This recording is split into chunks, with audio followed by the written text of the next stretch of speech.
सर्व कांदा उत्पादक शेतकरी मित्रांसाठी आजची सर्वात मोठी बातमी। शेतकरी मित्रांनो, आजचे कांदा बाजारभाव जाहीर झाले असून कोणत्या बाजार समितीमध्ये कांद्याला सर्वात जास्त भाव भेटत आहे हे आपण या व्हिडिओमध्ये पाहणार आहोत।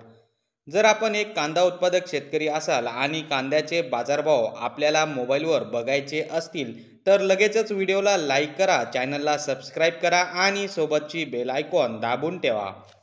चला तर मग व्हिडिओला सुरुवात करूया। सर्वात प्रथम बाजार समितीचे नाव आहे कळवण। आवक 14,650 क्विंटलची। कमीत कमी दर 1,150 रुपये, जास्तीत जास्त दर 3,270 रुपये, सर्वसाधारण दर 2,750 रुपये। तर शेतकरी मित्रांनो, हे होते आजचे लाईव्ह कांदा बाजारभाव। व्हिडिओ आवडल्यास व्हिडिओला लाईक करा आणि या माहितीला जास्तीत जास्त शेतकरी बांधवांबरोबर शेअर करा। आपल्या जिल्ह्याचे नाव व्हिडिओमध्ये कमेंट करा, आपल्या जिल्ह्याचाही समावेश पुढच्या व्हिडिओमध्ये केला जाईल। भेटूया पुढच्या व्हिडिओमध्ये। जय जवान जय किसान।